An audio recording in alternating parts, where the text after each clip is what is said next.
যেন ঘুমানোর আগে অনেক সময় অজু থাকে না, তখন কি আয়াতুল কুরসি পড়া যাবে? স্ত্রী নামাজ পড়ে না, নামাজের জন্য বললেও পড়ে না, এতে আমার কোনো সমস্যা হবে কিনা? আমার মন মেজাজ সব সময় কেমন যেন খিটখিট হয়ে থাকে, মাঝে মাঝে মানুষের সাথে ভালো কথাও ভালো লাগে না, কি করব? আমার বাবার কবরের উপর কয়েকটি কবর হয়েছে, আমি কি সেই কবর জিয়ারত করতে পারবো? শ্বশুর কিছু দিতে চাইলে নেওয়া যাবে কিনা? আমার মা আমাকে কথায় কথায় অভিশাপ দেয়, আমি মানসিকভাবে ভেঙে পড়ছি, আমার করণীয় কি? আমি কাউকে সালাম দিলাম, কিন্তু সে শোনার পরও জবাব দিল না, এই অবস্থা আমার করণীয় কি? অজু করে রাস্তা বের হলে অনেক সময় বেগানা মেয়ে সামনে পড়লে ইচ্ছার বাইরে নজর পড়ে যায়, সেক্ষেত্রে ওযু নষ্ট হবে কিনা? ফজরের কতক্ষণ আগে তাহাজ্জুদ আদায় করা যাবে? ঘরে অনেক কিছুতেই ছবি থাকে, যেমন বই, পত্রিকা, ম্যাগাজিন, সেক্ষেত্রে কি ওই রুমে নামাজ হবে? পিতা যদি সুদের সাথে জড়িত থাকে তাহলে এর জন্য পাপ কি সন্তানের হবে? চলুন তাহলে আমরা প্রশ্নোত্তরের মূল পর্বে প্রবেশ করি। আরিফ হাসান লিখেছেন, শ্বশুর কিছু দিতে চাইলে নেওয়া যাবে কিনা?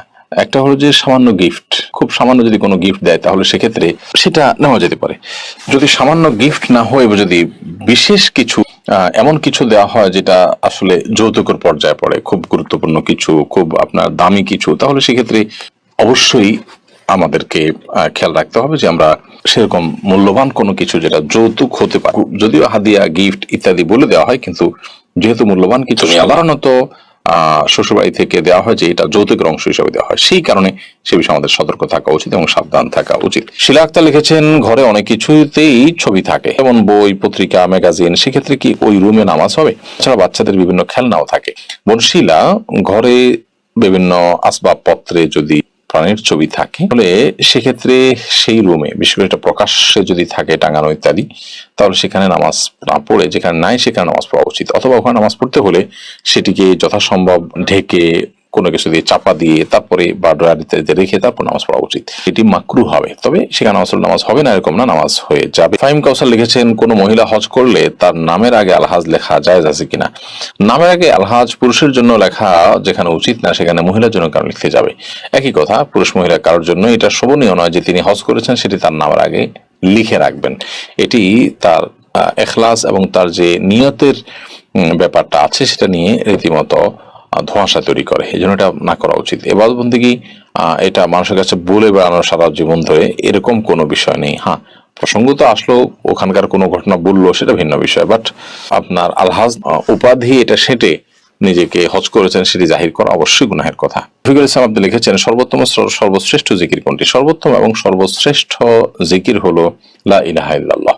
যদিও কোন কোন রিওয়ায়াতে আসছে যে কোরআনে কারীমকে সর্বোত্তম জিকির বলা হয়েছে এবং আরো একাধিক বর্ণনাও রয়েছে। জাকারিয়া রহমান আপনি লিখেছেন, পিতা যদি সুদের সাথে জড়িত থাকে তাহলে এর জন্য পাপ কি সন্তানের হবে?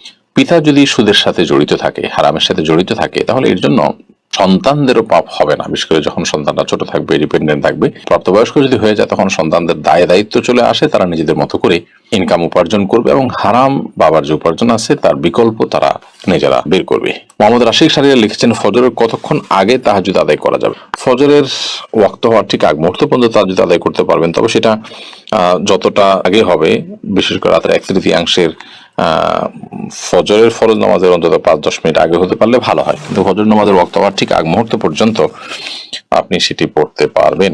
ওয়াসি ইসলাম আপনি লিখেছেন, আমার বাবা নামাজ পড়ে না, বাবাকে কিভাবে নামাজের দাওয়াত দিব? আপনার বাবা নামাজ পড়ে না, সেক্ষেত্রে আপনার বাবাকে নামাজের গুরুত্ব আপনি বোঝাবেন। আপনার বুঝ যদি তিনি গ্রহণ না করেন তো অন্য কাউকে দিয়ে বোঝাবেন, আল্লাহ তাআলার কাছে কায়মান বাক্যে দোয়া করবেন। এরপর তিনি যদি কাজ না করে তাহলে সেক্ষেত্রে আপনি তাকে জোর প্রয়োগ করতে, বল প্রয়োগ করতে যাবেন না বা তার সাথে ব্যবহার খারাপ করতে যাবেন না। এরপরে এম কে কারিম লিখেছেন, আজান শেষ হওয়ার আগে কি নামাজ পড়া যাবে? আজান শেষ হওয়ার আগে আপনি নামাজ পড়তে পারেন, তবে আজান যখন শুরু হয়ে যায় তখন আজানের জবাব দেওয়াতে মগ্ন হওয়া উচিত, যেন আজানের জবাব দিয়ে শেষ করে তারপর আপনি নামাজ পড়তে পারেন, সেটা বেশি উত্তম। তবে আজান চলাকালীন সময় যদি আপনি নামাজ শুরু করে দেন তাতে নামাজ হয়ে যাবে, কারণ আজানের জবাব দেওয়াটা ফরজ কিংবা ওয়াজিব নয়। কে ইসলাম সিরাজগঞ্জ এআডি থেকে আপনি লিখেছেন, অজু করে রাস্তা বের হলে অনেক সময় বেগানা মেয়ে সামনে পড়লে ইচ্ছার বাইরে নজর পড়ে যায়, সেক্ষেত্রে অজু নষ্ট হবে কিনা? দেখুন, অজু করে বের হওয়ার পর কোনো গায়রে মাহরাম নারী নজরে পড়লে, নারীদের নজরে পুরুষ পড়লে তার কারণে অজু ভঙ্গ হবে না, সাথে অজু ভঙ্গের সম্পর্ক নেই। তবে এটা ঠিক যে ইচ্ছাকৃতভাবে যদি আপনি তাকিয়ে থাকেন এবং তার সৌন্দর্য অবলোকন করেন তাহলে আপনি গুনাহগার হবেন, এবং অজু ভঙ্গ হওয়াটাতে কোনো দোষের না, সেক্ষেত্রে সেটা আপনি একটা দোষের কাজ করে ফেললেন। এই জন্য সে বিষয়ে আমাদের সাবধান থাকা উচিত। কোনো কারণে চোখ পড়ে গেছে ইচ্ছার বাইরে, তো এর কারণে গুনাহ হবে না ইনশাআল্লাহ, এবং অজুও ভাঙবে না। ইয়াসিন আরাফাত আপনি লিখেছেন মানসিক অসুস্থতা থেকে নিজেকে কিভাবে রক্ষা করা যায়। মানসিক অসুস্থতা থেকে রক্ষা পাওয়ার জন্য প্রথমত কোরআনকে সময় দেওয়া দরকার ডিপ্রেশন দূর করবার জন্য। সেই সাথে নবী সাল্লাল্লাহু আলাইহি ওয়াসাল্লাম যে দোয়াগুলো পড়তেন পেরেশানি মুক্ত হওয়ার জন্য, সেগুলো আমরা পাঠ করতে পারি। আল্লাহুম্মা ইন্নী আউযু বিকা মিনাল হাম্মি ওয়াল হাযান, আল্লাহ আপনার কাছে আমি চিন্তা, টেনশন, পেরেশানি থেকে মুক্তি চাই। নবী সাল্লাল্লাহু আলাইহি ওয়াসাল্লামের সুন্নাহ আলোকে, সুন্নাহর অনুসরণে সেই কাজটা করা উচিত। সেই সাথে মানসিক অসুস্থতা থেকে নিজেকে বাঁচাবার জন্য সাইকিয়াট্রিস্ট দেখানো যেতে পারে, দিনদার এবং আল্লাহ ভীরু মানুষদের সান্নিধ্যে যাওয়া যেতে পারে। এভাবে আরো বিভিন্ন পদক্ষেপ এর জন্য নেওয়া যেতে পারে। মোহাম্মদ আসিফ খান আপনি লিখেছেন, আমি কাউকে সালাম দিলাম কিন্তু সে শোনার পরও জবাব দিল না, এই অবস্থা আমার করণীয় কি? আপনি তো সালাম দিয়েছেন, তিনি যদি জবাব না দিয়ে থাকেন, যদি তাকে বোঝালে বা কোনোভাবে জানালে তিনি এর গুরুত্বটা বুঝতে পারেন, সে সুযোগ থাকে, তাহলে আপনি বিনয়ের সাথে জানাতে পারেন যে ভাই সালামের জবাব দেওয়া কিন্তু ওয়াজিব। সালাম দেওয়া সুন্নাত হলেও তার জবাব বা উত্তর দেওয়া, রিপ্লাই করাটা কিন্তু ওয়াজিব, না দিলে গুনাহ হয়। তো এটা আপনি করতে পারেন। আর যদি সেরকম কোনো সুযোগ না থাকে তাহলে আপনার বিশেষ কোনো করণীয় নেই, তিনি না দেওয়ার কারণে তিনি গুনাহগার হলেন। আতিক রহমান লিখেছেন, আমার মা আমাকে কথায় কথায় অভিশাপ দেয়, আমার বড় ভাইয়ের প্রবঞ্চনায় পড়ে, আমি সালাম দিলেও আমাকে গালি দেয়, অভিশাপ দেয়, আমি মানসিকভাবে ভেঙে পড়ছি, আমার করণীয় কি? দেখুন, মায়ের সাথে বিনয়ী থাকতে হবে এবং ভদ্রোচিত আচরণ করতে হবে, নরম থাকতে হবে। মা যদি কোনো অন্যায় করেন তারপরও সেটাকে প্রতিবাদ করা, প্রতিরোধ করা বা অন্যদের সামনে যেরকম আমরা রিয়েক্ট করে থাকি সেটি করার সুযোগ নেই। এজন্য এটা আমাদের মাথায় রাখতে হবে। মা যদি অন্যায় ভাবে আপনাকে অভিশাপ দেয়, কেউ তাকে ভুল বোঝায়, তাতে আপনার কোনো ক্ষতি হবে না। আল্লাহ সুবহানাহু ওয়া তাআলা কোরআন কারীমে পরিষ্কারভাবে জানিয়ে দিয়েছেন যে ওয়ালাউ আজ্জালুল্লাহু আশ-শাররা ইসতা'জালাহুম বিল খাইরি লাকুদিয়াল আমর, যদি মানুষকে আল্লাহ তাআলা ভালোটা চাইলে যেরকম সাথে সাথে দিয়ে দেন, কেউ যদি বদদোয়া দেয়, খারাপ কিছু আল্লাহর কাছে চায়, এটা যদি সাথে সাথে দিয়ে দেন তাহলে মানুষ শেষ হয়ে যেত। আল্লাহ চেষ্টা করেন, যদি রাগের মাথায় দিয়ে থাকে অথবা অন্যদের পরিচিত হয়ে দিয়ে থাকে, ইনশাআল্লাহ সেই অভিশাপে আপনার কোনো ক্ষতি করবে না। জুবেল আহমেদ আপনি লিখেছেন, আমার বাবার কবরের উপর কয়েকটি কবর হয়েছে, আমি কি সেই কবর জিয়ারত করতে পারবো? অবশ্যই আপনি করতে পারবেন। একই কবরে অনেক লোক দাফন হয়েছে, সবাই ধ্বংসাবশেষ সেখানে আছে বা সবাই লাশ সেখানে মাটি বা গলিত অবস্থায় আছে, কোনো অসুবিধা নেই, আপনি সেখানে জিয়ারত করবেন। আপনার বাবার কবরে, একই কবরে যদি অন্যদেরকেও কবর দেওয়া হয়, তারপর আপনার বাবার যদি কবর সেখান থেকে তুলে নিয়ে আনা হয়, বরং ওখানে উপরে আরেকটা কবর দেওয়া হয়, যেমন ঢাকার অনেক কবরস্থানে আছে যে নির্দিষ্ট সময়ের পর সেখানে আরেকটা কবর দেওয়া হয় কবরের উপরে। তো এর কারণে আপনি সেখানে জিয়ারত করতে কোনো অসুবিধা নেই। বন্যা মির্জা লিখেছেন, আমার মন মেজাজ সব সময় কেমন যেন খিটখিট হয়ে থাকে, মাঝে মাঝে মানুষের সাথে ভালো কথাও ভালো লাগে না, কি করব? আপনি কোনো ডাক্তার দেখাতে পারেন, সাইকিয়াট্রিস্ট দেখাতে পারেন, মানসিক কোনো ডাক্তার দেখাতে পারেন। সেই সাথে আপনার এই অবস্থা থেকে উত্তরণের জন্য যদি আপনার মনে হয় এটা হঠাৎ করে হয়েছে, আপনি রুকিয়া বা ঝাড়ফুঁক করাতে পারেন। কারণ অনেক সময় ব্ল্যাক ম্যাজিক অথবা দুষ্টজনের উপদ্রবের কারণেও কিন্তু মানুষের মধ্যে এই ধরনের সমস্যা তৈরি হবে, তাই সেই চেষ্টা আপনি করতে পারেন।